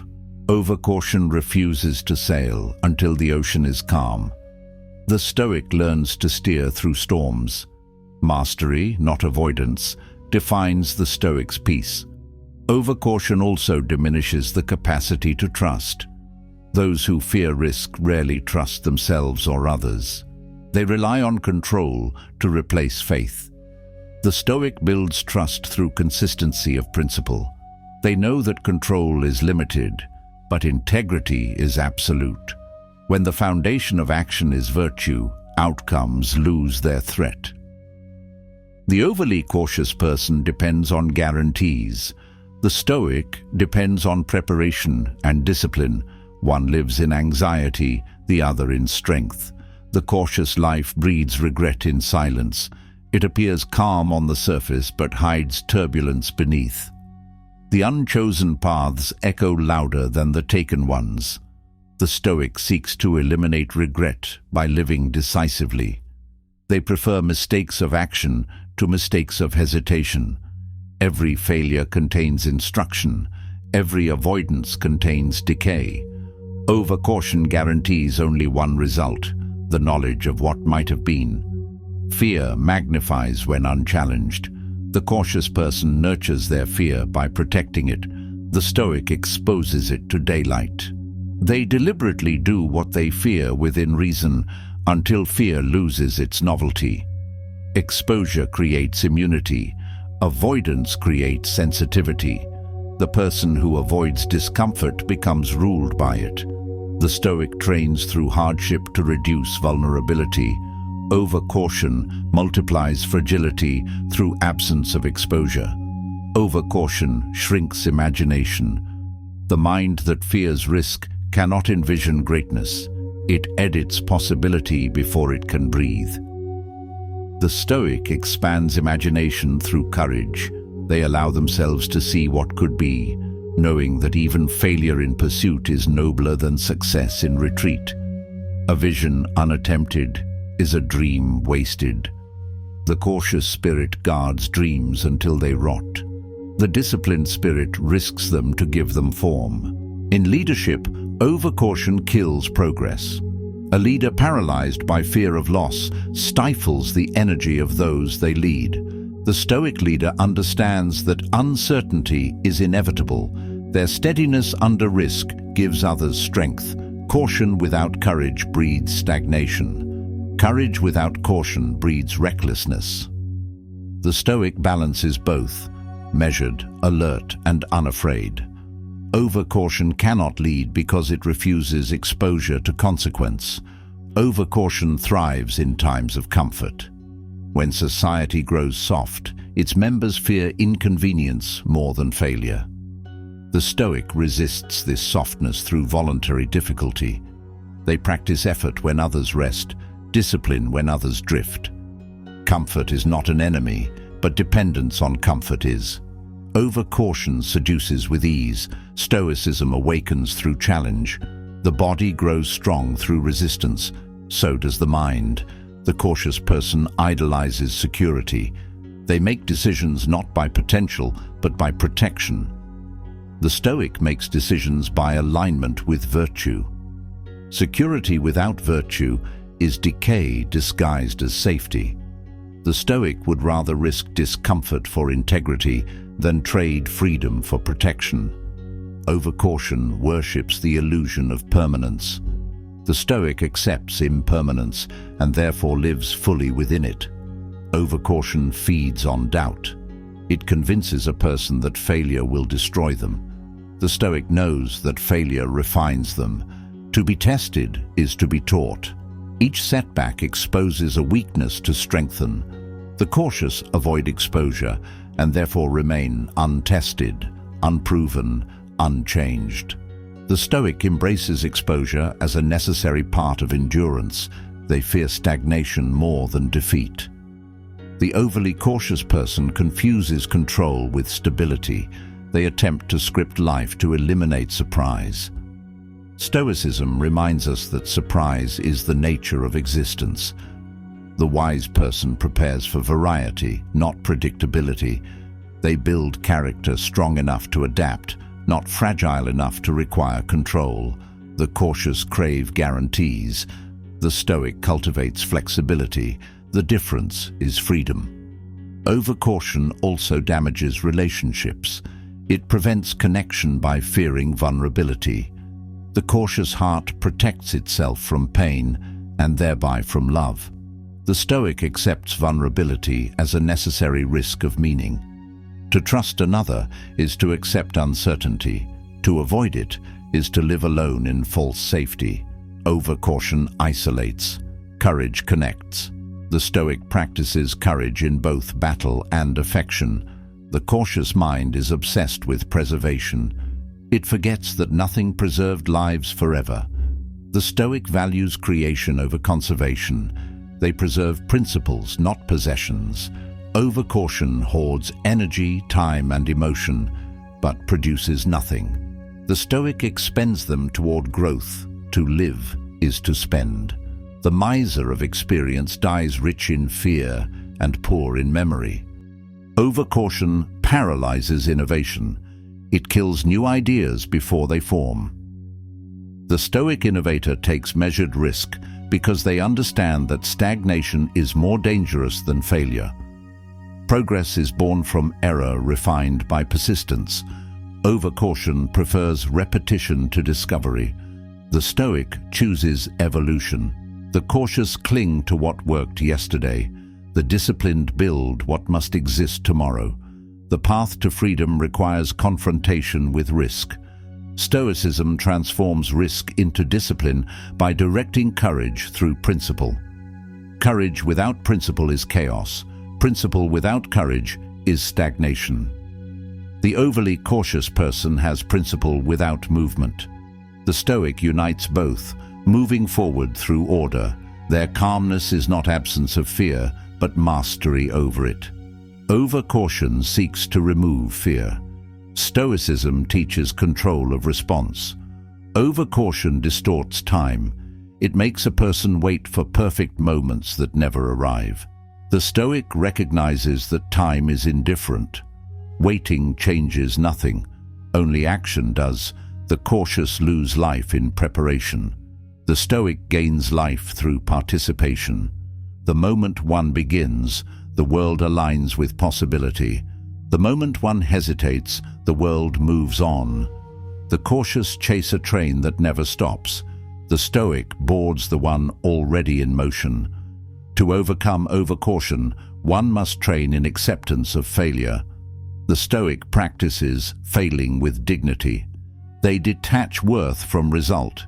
Each attempt is an exercise of will, a declaration of participation in life. The cautious avoid failure and therefore avoid identity. A person who never fails has never fully lived. The Stoic would rather be bruised by life than embalmed by fear. Overcaution corrupts the mind's perception of scale. Small risks appear monumental because the person has lost perspective. The Stoic restores scale through logic. They ask, what is truly at stake? Most fears dissolve under scrutiny. Overcaution thrives in exaggeration. Stoic rationality shrinks fear to its proper size. Once a fear is named, it loses power. The Stoic builds courage as a discipline, not an emotion. Courage is trained through repetition of risk, through exposure to uncertainty until it becomes familiar. Overcaution weakens through avoidance. Every time fear wins, confidence retreats. Every time one acts despite fear, confidence expands. Courage is a ledger written in repeated defiance of hesitation. The cautious person writes no entries. Overcaution often masquerades as morality. It claims to be careful for the sake of others, but many times it is self-protection in disguise. True moral strength requires decisive action for what is right, even when it involves risk. The Stoic serves duty before safety. The cautious serve comfort before cause. In this reversal, virtue is lost. The remedy for overcaution is movement guided by principle. The Stoic does not advocate recklessness, they advocate decisive wisdom. Every calculated risk taken in alignment with virtue strengthens self-trust. Every avoidance weakens it. To live courageously is not to gamble, but to act where the cost of inaction is decay. Overcaution measures danger too much and opportunity too little. In every generation, civilizations rise and fall by the spirit of their citizens. When courage declines, progress halts. The Stoics' duty is to preserve this courage within themselves. A society of cautious minds becomes a society of quiet decline. The Stoic refuses participation in this collective retreat. They act as proof that boldness guided by virtue sustains strength. Overcaution is not safety, it is decay dressed as prudence. To live beyond overcaution is to embrace life as experiment. Each day offers the chance to test strength, expand boundaries, and confront the unknown. The Stoic does not wait for perfect certainty. They trust preparation, reason, and resilience. They act. Through action, they reveal their power. The cautious dream, the disciplined do. And in doing, they transcend fear itself. Overcaution ends when one accepts that death itself is the final risk already taken at birth. Every moment between birth and death is participation in uncertainty. The Stoic faces this truth without trembling. Knowing that the end is inevitable, they choose to live without delay. To them, risk is not an enemy but a teacher, the instrument through which virtue is refined. The cautious avoid the lesson. The Stoic learns it until fear is replaced by mastery. To live as the Stoic is to move forward under pressure, to act with steadiness in uncertainty, and to embrace life as a proving ground for courage. Overcaution dies in the face of action. Each step forward reclaims freedom from fear. The disciplined do not wait for safety. They create it through strength. Life does not promise security, only opportunity. The Stoic accepts this truth and acts with clarity. The cautious hide from it and fade quietly into irrelevance. Silent killer number 6. Pessimism. Pessimism is the slow corruption of perception. It begins as realism and ends as resignation. It tells the mind that seeing the worst is wisdom, that expecting failure is intelligence, that hope is naivety. The Stoic rejects this disease of thought. To the Stoic, perception is a tool, and a dull tool cuts nothing. Pessimism dulls it further with every complaint, every cynical prediction, every refusal to believe in the possibility of progress. It robs a person not of ability, but of perspective. The pessimist convinces themselves they are a realist, yet their realism is selective. They catalogue only what fails, never what endures. They count only the cracks, never the structure that holds. Stoicism trains the mind to see both, to observe the world without distortion, neither blinded by optimism nor chained by despair. The pessimist is chained. They find meaning in proving futility. They call their despair insight and their defeat wisdom. The Stoic calls it surrender disguised as sophistication. Pessimism spreads like a shadow. It darkens every ambition before it begins. The person infected with it cannot see opportunity because they look only for threats. They mistake caution for intelligence, inaction for prudence. The Stoic sees life as neutral, a field where action determines meaning. The pessimist sees life as hostile and withdraws. Stoicism commands engagement. Pessimism promotes retreat. One builds strength through confrontation. The other builds weakness through avoidance. Pessimism breeds through habit. Every time one interprets difficulty as doom, the mind reinforces despair. The Stoic interrupts this cycle by questioning perception. What evidence supports this fear? Is this conclusion useful? Can I act on this thought? The pessimist never asks these questions because their belief in hopelessness feels righteous.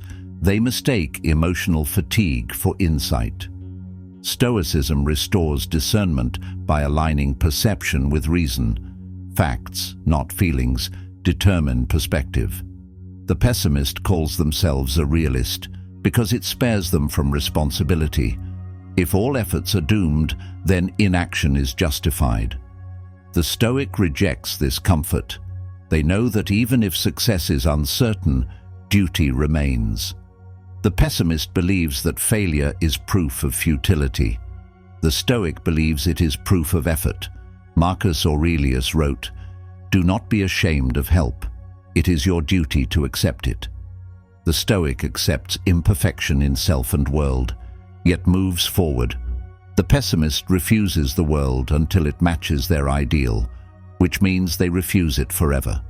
Pessimism poisons energy. The mind weighed down by disbelief moves slower, speaks slower, works slower. It infects those nearby, spreading fatigue through conversation and doubt through collaboration. The Stoic protects their environment by controlling tone and presence. They know that moods are contagious. A single pessimist can demoralize a group more efficiently than any external failure. The disciplined person monitors their own speech for signs of decay, sarcasm, cynicism, dismissal, and replaces them with clarity and effort. Every pessimist once believed in something. Disappointment hardened that belief into armor. They confuse protection with wisdom. The Stoic learns from pain without allowing it to define them. To learn from loss is strength. To identify with loss is weakness. The pessimist carries their injuries as identity. They become curators of misfortune, telling stories of what went wrong as justification for doing nothing now. The Stoic remembers pain only as data, not destiny. Pessimism thrives in comfort. The person who risks little has time to imagine endless catastrophes. The Stoic is too occupied with effort to indulge in despair. Work is medicine. The body in motion purifies thought through discipline. Idleness feeds pessimism. Productivity starves it. When one acts in alignment with purpose, they no longer have time to predict defeat. The pessimist observes. The Stoic participates. The pessimistic mind confuses criticism with intelligence. They believe that to find flaws is to demonstrate insight. Stoicism teaches that criticism without contribution is vanity. To see what is wrong is easy. To repair it is work.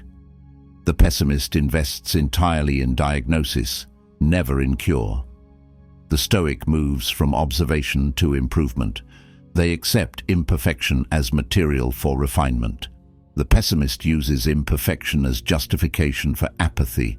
Pessimism also alters language. The words one uses shape the architecture of thought. The pessimist speaks in negation.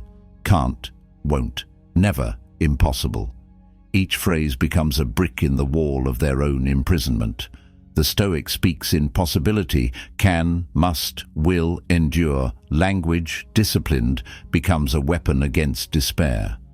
The Stoic monitors their speech to ensure it reflects command, not surrender. The pessimist rehearses limitation until it becomes law. The Stoic knows that the world is not kind or cruel, it is indifferent. This neutrality is freedom. The pessimist sees the same neutrality and calls it cruelty. Their expectations of fairness create their suffering. The Stoic expects difficulty, not disaster. They approach life as a soldier approaches terrain, to be navigated, not pitied. Pessimism confuses difficulty with doom. The disciplined mind knows that hardship is inevitable, but misery is optional. Pessimism is often learned from association. People absorb the tone of those they surround themselves with. The Stoic curates company as carefully as they curate thought. They prefer few companions of high character to many who complain. The pessimist gathers others who confirm their despair, forming circles of shared decay. The Stoic circle speaks of solutions, not sorrows. Environment shapes endurance. Pessimism spreads when surrounded by agreement. The pessimist rarely creates because creation requires faith. They fear being wrong more than they desire to build. Stoicism demands creation, of character, of order, of meaning. Each act of creation challenges despair. The pessimist dissects. The Stoic constructs. The difference between the two is courage. To create is to risk failure. To destroy through criticism requires none. The Stoic embraces the risk of ridicule. The pessimist hides behind judgment. Pessimism also corrupts gratitude. It blinds one to the simple stability that exists amid chaos. The Stoic practices gratitude as discipline, not emotion. Gratitude grounds the mind in what is functional, not what is missing. The pessimist fixates on absence. They cannot enjoy the warmth of the sun because they are waiting for the storm. Gratitude transforms perception from deficit to sufficiency. It restores proportion, revealing that life, though imperfect, is still abundant. The pessimist treats every obstacle as a prophecy of failure. The Stoic treats every obstacle as a test of method. This distinction defines resilience. Pessimism sees problems as punishment. Stoicism sees them as process. The pessimist curses the mountain. The Stoic climbs it. Their strength grows with each ascent. While the pessimist convinces themselves the climb is impossible, the mountain remains indifferent. Only the climber changes. Pessimism corrupts leadership. The leader who cannot believe in victory demoralizes their followers. The Stoic leader balances realism with resolve. They acknowledge obstacles without surrendering to them. Their presence alone communicates faith in the mission. The pessimist communicates despair, cloaked as maturity. The Stoic knows that leadership demands energy. To drain others through cynicism is to betray responsibility. A leader's tone determines the group's endurance. Every pessimist thinks they are protecting themselves from disappointment. In truth, they are ensuring it, expecting the worst guarantees it will color every outcome. The Stoic protects themselves through detachment, not despair. They prepare for loss, but do not live in it. Expectation of hardship without obsession over it creates calmness. Pessimism anticipates pain so vividly that it experiences it before it arrives. The Stoic saves energy for when it does. The pessimist sees history as proof that progress is futile. The Stoic sees history as evidence that endurance prevails. Every generation has known crisis and overcome it. The pessimist edits history to focus only on ruin. The Stoic reads the same record and sees resilience. Perspective determines legacy. To focus solely on decay is to erase courage from the human story. The Stoic restores balance by honoring both suffering and triumph. Pessimism deforms logic. It begins with one failure and extends it to all future attempts. It turns evidence into prophecy. The Stoic uses reason as a corrective lens. They ask, does this failure define all, or only this moment? The pessimist answers yes, without examination. Stoic logic ends that distortion. Failure belongs to circumstance, not identity. To assign permanence to temporary events is to surrender to delusion. The pessimist believes hope is fragile. The Stoic sees it as discipline.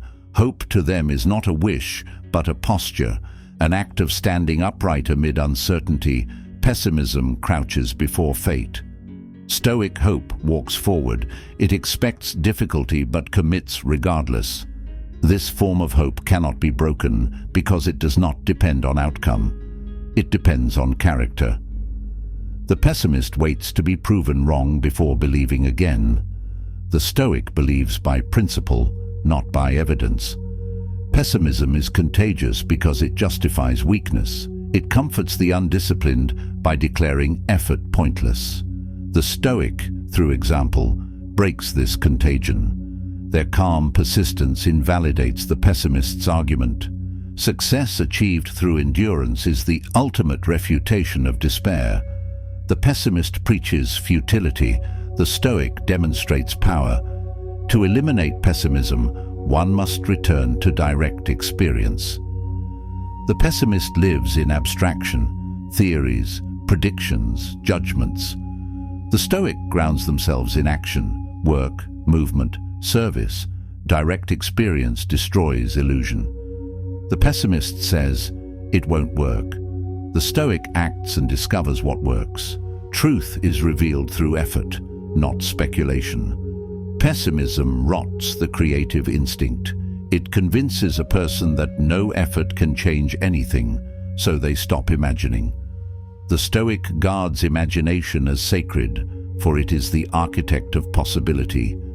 They use imagination to strategize, not to despair. The pessimist uses it to forecast loss. The same power of mind builds empires or destroys them depending on direction. Stoicism trains that power toward construction. Pessimism masquerades as maturity in modern times. The cynic is praised for sharpness, the optimist dismissed as naive. The Stoic transcends both labels. They neither inflate hope nor drown in doubt. They act, observe, adjust, and persist. Maturity is not disbelief, it is balance. The Stoic lives in that balance, seeing clearly without surrendering enthusiasm. The pessimist's sharpness cuts only themselves. The greatest cost of pessimism is potential. It steals the future before it arrives. The pessimist never knows what could have been because they never tried. The Stoic knows that effort without guarantee is the definition of courage. They act not because success is assured, but because inaction guarantees defeat. Every opportunity lost to pessimism is a life lived beneath capacity. Stoicism restores belief in effort as its own victory. Pessimism often disguises itself as humor. Sarcasm becomes a shield against vulnerability. The Stoic may laugh, but never with bitterness. Their humor is light, never corrosive. The pessimist jokes about failure until they embody it. Words repeated with conviction sculpt identity. Stoic discipline guards speech from decay. What one repeats becomes what one believes. Pessimism collapses the timeline of life into inevitability. It says nothing will improve, nothing will last, nothing matters. The Stoic answers, everything matters precisely because nothing lasts. Impermanence gives urgency to virtue and meaning to effort. The pessimist sees impermanence as futility. The Stoic sees it as motivation. To act nobly in a temporary world is the highest form of strength. The pessimist distrusts joy. They believe it precedes punishment. The Stoic embraces joy as proof of harmony between mind and world. To feel gratitude or pride without fear is not ignorance, but mastery. Joy, to the Stoic, is evidence of alignment with nature, the moment when reason and existence agree. The pessimist sees joy and braces for loss. The Stoic experiences it fully, knowing loss is inevitable but unthreatening. Pessimism thrives in untested minds. Experience through adversity purifies it. Each obstacle faced and overcome disproves the theory of futility. The Stoic collects these disprovals as evidence. They turn endurance into philosophy, experience into conviction. The pessimist avoids such tests and thus remains convinced of weakness. Without trial, belief in power cannot exist. The Stoic practice against pessimism is deliberate optimism, not blind hope, but disciplined expectation of possibility. It is a choice renewed daily to see opportunity where others see decay. This choice transforms perception from decay to direction. The pessimist waits for evidence of improvement before acting. The Stoic acts and creates the evidence. Pessimism fades when purpose reclaims control of the lens. At its root, pessimism is fear of disappointment. The pessimist avoids hope to avoid pain. The Stoic accepts pain as part of existence and therefore no longer fears it. They understand that disappointment is temporary, but despair is permanent. Courage accepts wounds. Cowardice hides from them. The Stoic chooses the wound, heals, and continues. The pessimist hides and decays. To overcome pessimism, one must restore trust in possibility. This begins with discipline, rising early, engaging in work, maintaining order. Each completed task contradicts the belief in futility. Evidence builds conviction. The pessimist speaks of what cannot be done. The Stoic quietly does it. Over time, success silences despair more effectively than argument. Pessimism will always tempt the weary mind. It offers rest through surrender, promising wisdom without effort. The Stoic refuses this seduction. Wisdom without action is decay. The disciplined life preserves strength through continual engagement with reality. Each day lived with composure and effort is rebellion against despair. The pessimist predicts decline. The Stoic demonstrates ascent. In that ascent, pessimism dies. Silent killer number 7. Complaining. Complaining is the final erosion of strength. It is the sound of a mind that has surrendered authority over itself. It begins as expression and ends as identity. The person who complains announces to the world that they have lost command of response. The Stoic does not complain because they understand that complaint changes nothing external, but weakens everything internal. It is the confession of defeat before battle, the public declaration of dependence on circumstances. Every word of complaint chips away at dignity. The complainer believes that expression relieves pain. In truth, it multiplies it. Words spoken in bitterness reinforce helplessness. Each complaint rehearses weakness until it becomes habit. The Stoic holds silence not out of repression, but out of principle. To speak of misfortune without action is waste. Speech is meant to clarify and strengthen. Complaint muddies and diminishes. The disciplined person filters language the way a warrior maintains a blade, to cut through illusion, not to dull its edge against self-pity. Complaint thrives in those who have forgotten the boundary between control and chaos. They narrate what cannot be altered instead of mastering what can. Stoicism trains the mind to reverse this direction. When pain arrives, the Stoic asks, "What belongs to me here? What can be shaped? What can be learned?" The complainer asks, "Why me? Why now?" This question has no answer, only echo. Complaint seeks comfort, not clarity, and therefore finds neither. To complain is to demand that reality conform to emotion. The Stoic accepts that reality is indifferent to emotion. The disciplined person does not ask the world to change tone to match their mood. They adjust themselves to meet reality on equal terms. This adjustment is power. The complainer refuses adjustment and remains trapped in friction. Their words become constant reminders of their own resistance to truth. Complaining is the opposite of gratitude. Gratitude expands awareness. Complaint contracts it. When one complains, they look only at what offends them. When one practices gratitude, they see what remains stable amid turmoil. The Stoic chooses the latter deliberately. Gratitude is not blind optimism, it is perspective through reason. It trains the mind to see endurance as fortune, to find value in the ability to withstand. The complainer sees only deficiency. Their focus becomes their prison. Complaining also spreads weakness through association. Each word of complaint invites sympathy, and sympathy strengthens helplessness. Groups built on complaint dissolve into shared victimhood. The Stoic avoids such company. They know that character deteriorates in environments where self-pity is currency. Strength requires silence under pressure, not performance of misery. Those who complain together sink together. The Stoic speaks to solve, not to suffer aloud. To complain is to externalize power. The complainer believes their peace depends on the behavior of others, the state of politics, the temperament of weather. The Stoic believes peace depends on discipline of perception.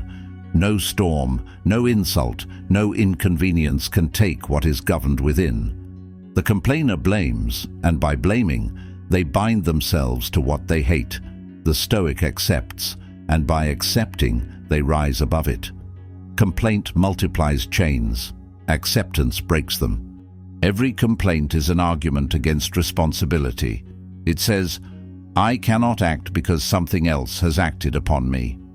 The Stoic responds, "Then I will act within what remains." Life never removes all control, it only shifts it. The complainer searches for fairness. The Stoic searches for function. What can be done now? What virtue applies here? These questions restore direction. Complaint erases it. The habit of complaining weakens the mind's tolerance for difficulty. Each time one verbalizes frustration, they deepen their attachment to comfort. The Stoic resists this by treating difficulty as training. They interpret adversity as an opportunity to demonstrate composure. The complainer interprets adversity as proof of persecution. Perception determines growth. The Stoic refines, the complainer regresses. Complaining becomes addictive because it rewards the ego. It invites validation, pity, and attention. These are counterfeit forms of connection. The Stoic seeks strength in solitude, not sympathy in noise. They prefer to resolve privately what others broadcast publicly. Silence preserves dignity. Complaint purchases attention at the cost of it. The disciplined person knows that what one repeats becomes identity. To complain daily is to become complaint itself. The complainer often mistakes complaint for honesty. They call their negativity realism. The Stoic understands that truth is not served by repetition of despair. Truth must be aligned with solution. To say "this is hard" is acceptable only if followed by "this is what I will do." The complainer stops at declaration. The Stoic continues to execution. The first builds stories, the second builds results. Complaining warps perception of time. The person consumed by it relives offenses endlessly. Each retelling renews pain. Stoicism teaches closure through action and detachment. Once a situation is understood and addressed, it is released. The complainer reanimates every injustice to sustain self-importance. The Stoic buries what is finished. Peace cannot coexist with perpetual resurrection of grievance. Complaint is mental noise. It drowns the subtle voice of reason beneath the volume of reaction. The Stoic cultivates quiet strength, conserving words for necessity. Their silence is not weakness, but precision. A calm response signals control. Complaint signals chaos. The disciplined person speaks less, acts more. Their restraint communicates mastery. The complainer's abundance of words reveals the absence of it. Complaining transforms hardship into identity. The person begins to see themselves as perpetually wronged. Stoicism refuses such narratives. The disciplined person never lets pain become personality. They acknowledge it, process it, transcend it. Complaint arrests the process at the first stage. Pain is immortalized through storytelling. The Stoic lets the wound close. The complainer keeps it open for display. The complainer lives in judgment of others. Every external action becomes evidence of personal slight. The Stoic releases judgment because it serves no purpose beyond ego maintenance. To judge is to drain attention from action. The disciplined person redirects judgment towards self-improvement. What can I do better? Replaces, why are they like this? Complaint thrives on comparison. Stoicism dissolves it through accountability. Complaining also deteriorates leadership. No one follows those who constantly broadcast weakness. The Stoic leads by stability. When others panic, they remain unmoved. Their example instructs without speech. The complainer instructs only in defeat. Their words create fatigue, not focus. A leader who complains teaches subordinates to depend on excuses. A Stoic leader teaches composure as command. Complaining weakens gratitude, but it also destroys discipline. It excuses inconsistency. The complainer says, I couldn't help it, instead of, I didn't manage it. Language shifts responsibility from will to circumstance. The Stoic reverses this pattern. They interpret every lapse as an opportunity to strengthen control. By owning outcomes, they reclaim authority. Complaint is a language of victims. Accountability is the language of Stoics. In its advanced form, complaining turns to resentment. The person not only voices dissatisfaction, but begins to enjoy it. Their suffering becomes superiority. Stoicism disarms this by replacing resentment with acceptance and effort. To accept does not mean to agree. It means to stop wasting energy on what cannot change. To act replaces bitterness with movement. Every step forward humiliates complaint. The complainer also corrupts relationships. They draw people into cycles of shared negativity. Their words become poison that infects those who listen. The Stoic speaks to strengthen, not to spread decay. Their conversations elevate thought, not exhaust it. They protect the mental hygiene of their circle by abstaining from complaint. Energy is conserved, clarity preserved. The complainer depletes both. The world rewards complaint because it entertains. It fills the air with noise and gathers attention. Stoicism rejects attention bought with decay. The disciplined person seeks impact, not applause. Their silence carries more influence than the loudest grievances. They know that credibility comes from example, not expression. Complaint may attract sympathy, but composure commands respect. Complaining becomes a ritual of self-importance. The person believes their suffering deserves constant acknowledgement. The Stoic replaces this hunger for validation with service.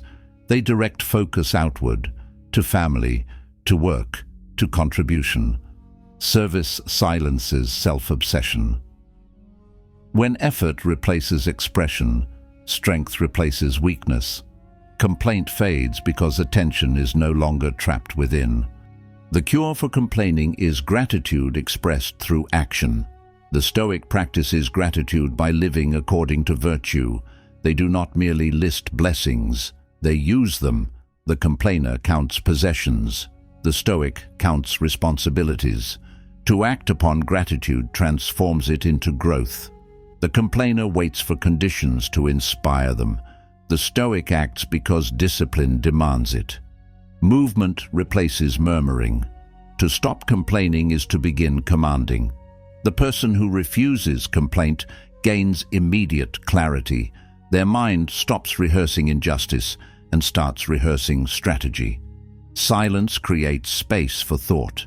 Within that space, reason reclaims control. Each moment without complaint strengthens focus. The disciplined person becomes a force of calm amid chaos. The Stoic understands that complaining is incompatible with mastery. Mastery demands full ownership of perception and response. Every word of complaint is a withdrawal from that ownership. To live as a Stoic is to refuse surrender of mental sovereignty. When pain comes, they analyze. When failure arrives, they adapt. When insult strikes, they remain unshaken. The complainer flinches at every touch of fate. The Stoic stands firm within it. To live without complaint is not to live without feeling. It is to channel feeling into action. Stoicism refines emotion into energy. Anger becomes focus. Sadness becomes understanding. Frustration becomes endurance. Complaint converts all emotion into noise. Stoicism converts it into movement. The difference is transformation versus stagnation. Every moment offers a choice, to complain or to construct. The complainer builds nothing. The Stoic builds everything from the same material: hardship, fatigue, disappointment. The raw clay of experience can form despair or discipline. The shape depends on the craftsman. The complainer molds chaos. The Stoic molds command. The ultimate lesson of Stoicism is sovereignty over the inner world. Complaining hands that sovereignty to chance. It declares that fate has the final word. The Stoic answers with silence, with labor, with calm persistence. Their refusal to complain is not passivity, it is rebellion. It is the assertion that mind is master, not servant. The complainer kneels before circumstance. The Stoic stands above it. Complaining is the noise of surrender. Silence is the sound of mastery. The Stoic chooses silence, then movement, then meaning. They understand that strength requires discipline of speech as much as discipline of thought. In a world addicted to grievance, the silent, composed individual becomes extraordinary. The complainer speaks endlessly of struggle. The Stoic shows what strength looks like when words have ended.